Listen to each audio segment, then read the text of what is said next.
오주의 마법사, 아마 다들 아시는 이야기일 겁니다. 어느 날 갑자기 회오리바람에 휩쓸려서 이상한 나라에 떨어진 소녀, 도로시와 그 친구들의 신기한 모험 이야기, 우리한테 정말 익숙하죠? 맞아요. 이 모든 모험의 끝은 결국 집만한 곳은 없어 라는 아주 따뜻하고 우리에게 익숙한 교훈으로 끝나죠. 네, 생각해보면 마법의 도시로 이어진다는 노란 벽돌길, 무시무시한 마녀와 모든 걸 해결해 줄 것 같은 위대한 마법사, 그리고 그 험난한 여정 속에서 피어나는 우정까지. 정말 딱 동화의 정석 같은 이야기입니다. 그런데 말이죠.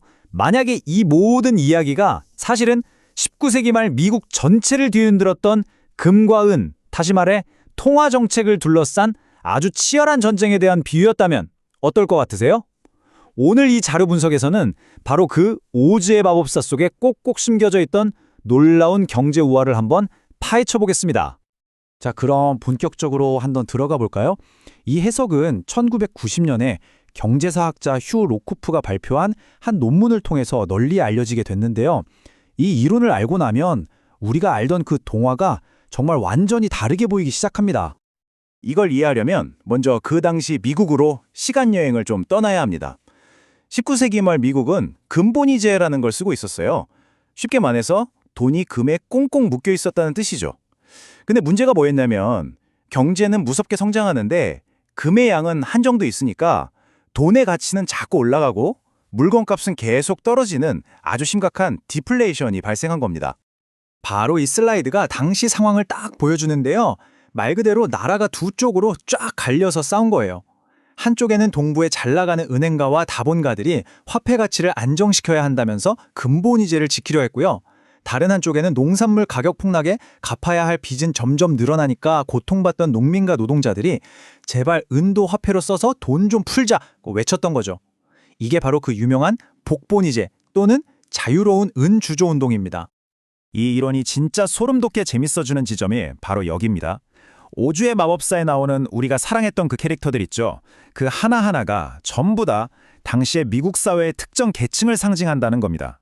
먼저 뇌를 갖고 싶어 했던 허수아비. 이 허수아비가 바로 당시의 미국 농민들을 상징해요. 겉으로는 무식하고 판단력이 없어 보인다고 무시당했지만 사실은요. 자신들이 왜 이렇게 힘든지, 이 경제 구조의 문제가 대체 뭔지 누구보다 날카롭게 꿰뚫어보고 있던 현명한 집단이었던 거죠. 그럼 심장을 원했던 양철나무꾼은 어떨까요? 바로 산업 노동자들을 대표합니다. 기계처럼 반복되는 공장 노동 속에서 인간성을 잃어버리고 특히 경제가 나빠져서 일자리를 잃으면 아무것도 못하고 그 자리에 녹슬어버리는 당시 노동자들의 안타까운 처지를 그대로 보여주는 겁니다. 그리고 용기를 갈망했던 겁쟁이 사자는요. 정말 놀랍게도 실존 인물을 상징합니다. 바로 복본위제 운동을 이끌었던 정치인 윌리엄 제닝스 브라이언이에요. 이 사람이 금십자가라는 엄청나게 유명한 연설로 대중의 마음을 사로잡았는데 정작 중요한 순간에는 결단력이 부족하다는 비판을 받곤 했거든요. 딱 겁쟁이 사자 이미지 아닌가요? 마지막으로 우리의 주인공 도로시. 도로시는 바로 이 모든 경제적 혼란 속에서 길을 잃어버린 평범하고 상식적인 미국 국민들, 바로 보통 사람들을 상징합니다. 그저 안전한 내 집으로 돌아가고 싶을 뿐인 거죠. 자, 이제 등장인물들을 넘어서서 이들이 모험을 펼쳤던 오지라는 세계 자체를 한번 뜯어볼까요? 여기에도 정말 기가 막힌 상징들이 숨어 있습니다. 이 슬라이드를 보시면 감이 딱 오시죠? 도로시 일행이 그토록 희망을 갖고 걸었던 그 노란 벽돌길, 이게 바로 금본위제였던 겁니다.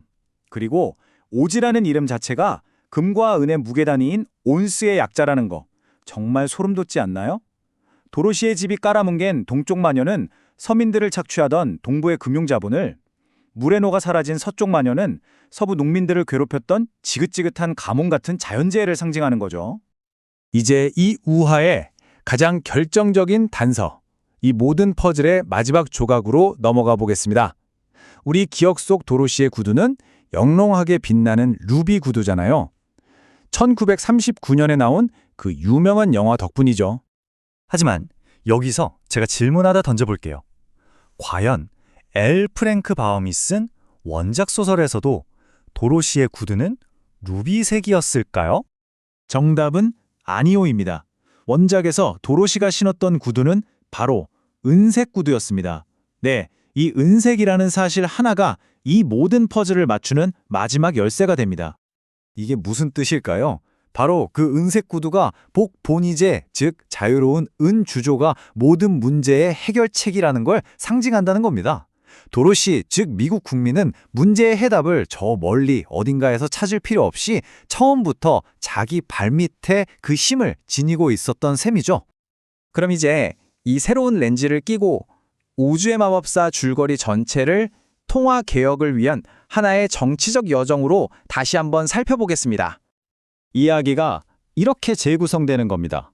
1단계, 미국 국민 도로시가 농민, 허수아비와 노동자, 양철나무꾼, 그리고 정치 지도자 사자와 동맹을 맺고 근본위제, 노란 벽돌길을 따라 워싱턴 DC, 에메랄드 시티로 향합니다. 2단계, 그곳에서 만난 마법사, 즉 대통령이나 정치 시스템은 겉만 번지르르한 사기꾼에 불과하다는 걸 깨닫죠.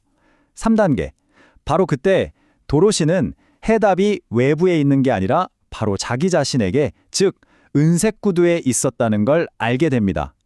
그리고 마지막 4단계, 은색 구두의 뒤꿈치를 부딪히는 그 행위, 즉 자유로운 은주조 정책을 시행함으로써 마침내 집으로 돌아가게 된다는 정말 완벽한 정치적 우화가 완성되는 거죠. 자, 그렇다면 이 해석이 오늘날 우리에게 왜 중요할까요? 그냥 옛날 동화 하나를 좀 다르게 해석하는 것, 그 이상의 의미가 있을까요? 네, 물론입니다. 오즈의 마법사는 그저 아이들을 위한 동화가 아니라 한 나라가 겪었던 극심한 경제적 고통과 정치적 논쟁을 고스란히 담아낸 시대의 기록이기 때문입니다. 하나의 이야기가 얼마나 강력한 정치적 메시지를 담는 도구가 될 수 있는지 보여주는 완벽한 사례인 셈이죠. 물론 현실의 역사는 동화와는 다르게 흘러갔습니다. 1900년 미국은 결국 근본입법을 제정했고 포퓰리스트들의 주장은 패배로 끝났죠. 그리고 수십 년이 지나 영화가 제작되면서 그 결정적 단서였던 은색 구두는 당시 막 개발된 컬러 영화 기술을 뽐내기에 가장 좋은 화려한 루비 구두로 바뀌었습니다. 그리고 바로 그 순간 원작이 품고 있던 날카로운 정치 풍자는 대중의 기억 속에서 점차 희미해지기 시작한 겁니다. 이처럼 하나의 이야기는 시대에 따라서 그리고 보는 사람에 따라서 전혀 다르게 읽힐 수가 있습니다. 어쩌면 우리가 당연하게 여기고 너무나 잘 안다고 생각했던 다른 많은 이야기들 속에도 아직 발견되지 않은 또 다른 진실이 숨어 있을지도 모릅니다. 여러분이 아는 이야기 속엔 또 어떤 비밀이 숨겨져 있을까요?